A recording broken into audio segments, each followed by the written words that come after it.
Bonjour, je m'appelle Benoît, je viens d'Arlon. On a réduit le temps de télétravail, donc je suis de retour au bureau. Depuis peu, je commence à avoir très mal la gorge et je commence à faire de la fièvre.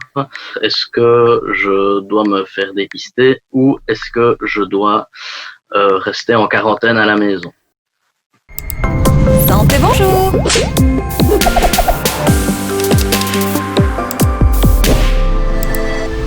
Bonjour Benoît, alors cette question elle est très importante. Donc si vous avez le moindre symptôme, de la toux, de la fièvre, une perte de goût, une perte d'odorat, eh bien oui, il faut aller vous faire tester, que ce soit chez le médecin traitant ou dans une antenne de tri, pour avoir en fait ce qu'on appelle les fameux tests PCR et pouvoir vous dire si oui ou non vous avez le Covid-19.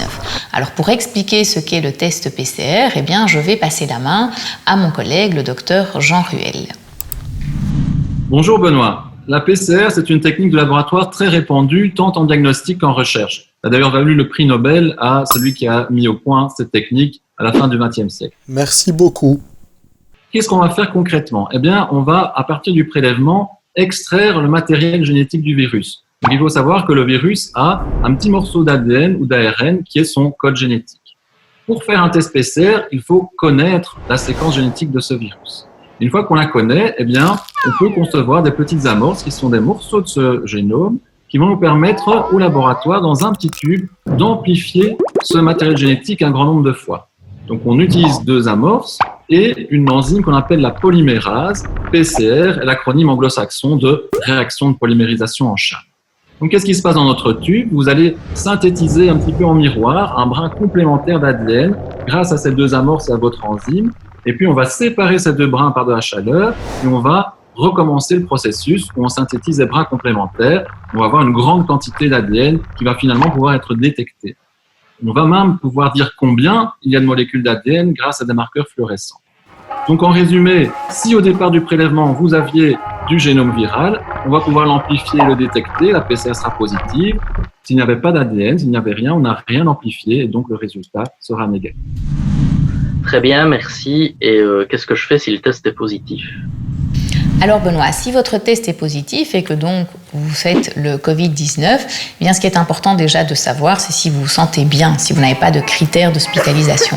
Et donc si ça n'est pas le cas, vous allez rester chez vous en quarantaine durant quelques jours en essayant d'éviter les contacts rapprochés, en particulier avec les personnes qui vivent sous le même toit. Autre information très importante, il va falloir prévenir les personnes qui ont été en contact avec vous à partir du moment où vous avez eu les symptômes, mais aussi dans les 48 heures qui ont précédé, parce que ces personnes-là, elles pourront aussi se faire tester et elles devront rester aussi en quarantaine. Vous parlez de contact, mais ma femme en mars a perdu le goût et a fait de la fièvre. Donc est-ce qu'elle doit se faire dépister également? Mais ça, c'est intéressant parce que si votre femme a une perte de goût avec de la fièvre au mois de mars, eh bien, ce sont des symptômes qui sont très, très évocateurs quand même d'une infection à Covid-19. Et donc, pour votre épouse, eh bien, on pourrait faire alors plutôt un test sérologique, ça veut dire une prise de sang où on va vérifier si oui ou non elle a des anticorps. Si elle a des anticorps, eh bien, ça veut dire qu'elle a fait l'infection et que donc, elle, a priori, elle n'est plus à risque de la refaire. Benoît, ne tardez pas à aller vous faire tester et surtout, prenez soin de vous.